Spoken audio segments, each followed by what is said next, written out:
வாங்கண்ணா வணக்கங்கண்ணா. அட நியூஸை தான் கேளுங்கண்ணா.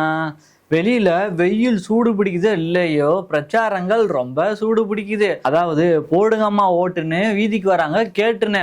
2026 சட்டமன்ற தேர்தல் ஸ்டார்ட் ஆயிடுச்சு இல்லையா, அதனால எங்க பார்த்தாலும் பயங்கர பிரச்சாரங்கள் இல்ல பிரச்சனைகள்லாம் போய்கிட்டு இருக்கு.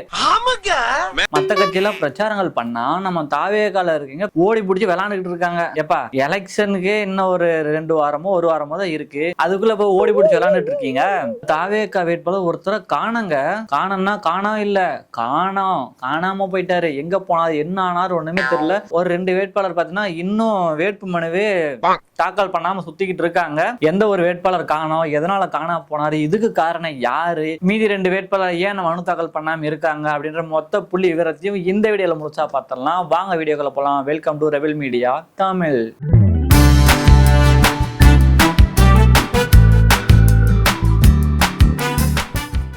மனோஜ், உனக்கு விஷயம் தெரியுமா? என்னடா? எடப்பாடியில நிக்கிறது தாவேகா வேட்பாளர் அருண்குமார காணுமாண்டா. என்னது அருண்குமார காணாமா? இந்த பையன் நேற்று வேட்புமனு தாக்கல் பண்ணும்போது கூட நல்லா தானே இருந்தது. அதாவது மேட்டர் என்ன அப்படின்னா, தாவேகா வேட்பாளர் அருண்குமார காணோம்.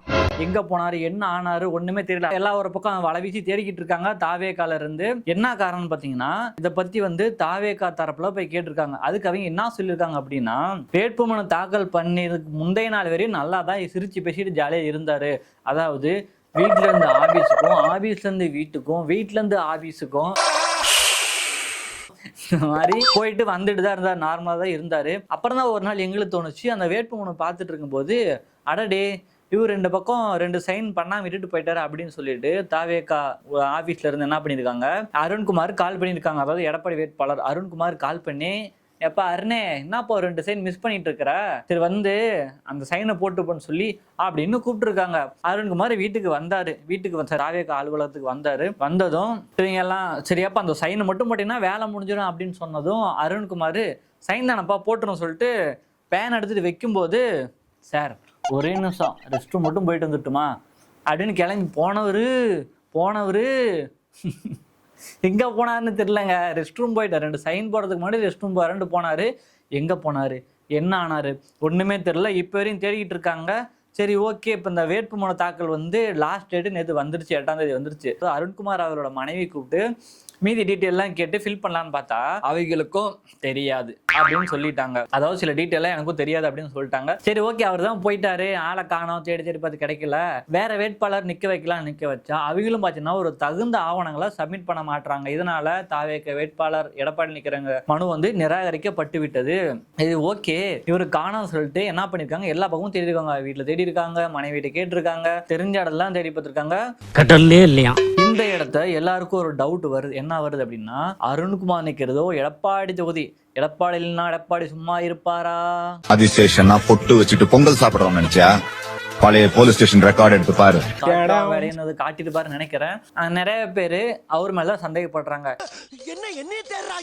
எனக்கு நிறைய டவுட் இதுல இருக்குங்க, அவர் காணாம போனதுல இருந்து. ஒரு பக்கம் எடப்பாடியார், இன்னொரு வாய்ப்பு என்னன்னு பார்த்தோம்னா, சிவகாசி படத்துல விஜய் அவர்கள் தன் தங்கச்சிக்கு போட்டு கேட்க போறதுக்கு தன் தங்கச்சி புருஷனை கடத்தி வச்சுக்கிட்டு, நீங்க இதுக்கு என்ன கடத்துனீங்க, ஜெயிக்கணுமா வேணாமா, ஏ பேயில போமா இலே இல்ல நீ ஒரு ஆர்டிஸ்ட்னு சினிமால இருந்து வந்தவரு, சினிமா மைண்ட் நிறைய இருக்கும். இல்ல ஒருவேளை அருண்குமார் எதிர்கட்சியில இருந்து காசை வாங்கிட்டு அப்படின்னு அவருக்கு இது போயிட்டாரா ஒன்னும் தெரியல. சரி ஓகே, இது நம்ம பொறுத்து இருந்துதான் பார்க்கணும். இது மட்டும் இல்லாம தாவேகா தலைவர் விஜய் அவர்கள் பாத்தீங்கன்னா 234 தொகுதிக்கும் வேட்பாளர் அறிவிச்சாங்க. அறிவிச்சல் இருந்து இந்த 234 பிரச்சனைகள் வந்துகிட்டே தான் இருக்கு.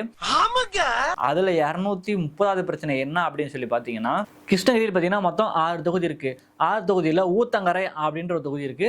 அந்த தொகுதியில வேல் அப்படின்னு ஒருத்தர் நிப்பாட்டி வச்சிருந்தாங்க. அவரு பாத்தீங்கன்னா வேட்புமனு தாக்கல் பண்ணாம அவர் பாட்டுக்கு எங்கேயும் சுத்திட்டு இருக்காரு. இன்னும் வேட்புமனு தாக்கலே பண்ணாம இருக்காங்களே சொல்லிட்டு என்ன பண்ணிட்டாங்க, அங்க இருக்க இன்னொருத்தர் இருப்பாரு, அவர் பேர் என்ன,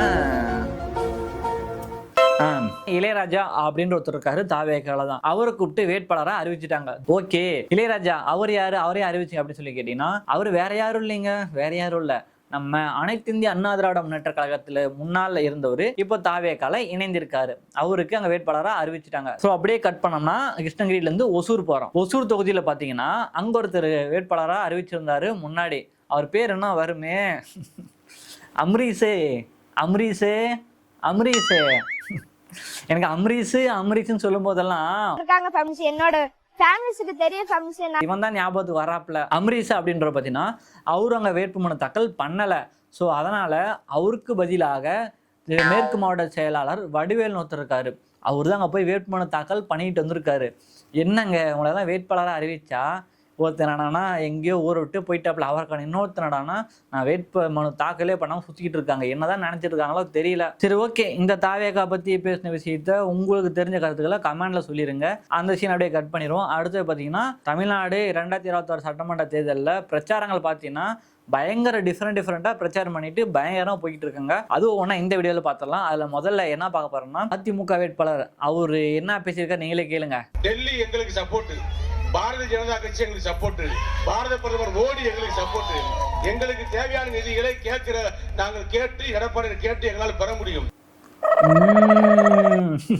பாஜக கிட்ட நிதி வாங்குறீங்களோ இல்லையோ, நல்லா மிதி வாங்க போறீங்க, அது வேணா நல்லா தெரியுது.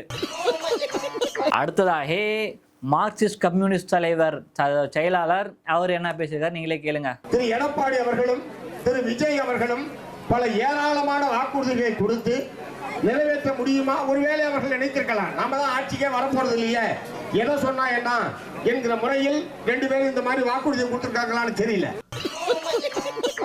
இவங்கள கூட விட்டுருங்க, இன்னும் நிறைய பார்க்கணும். அதை அடுத்தடுத்த வீடியோவில் உங்களுக்கு செம்ம என்டர்டைன்மெண்டா போடுறேன். இன்னும் நிறைய டிஃப்ரெண்டாக பண்ணியிருக்காங்க.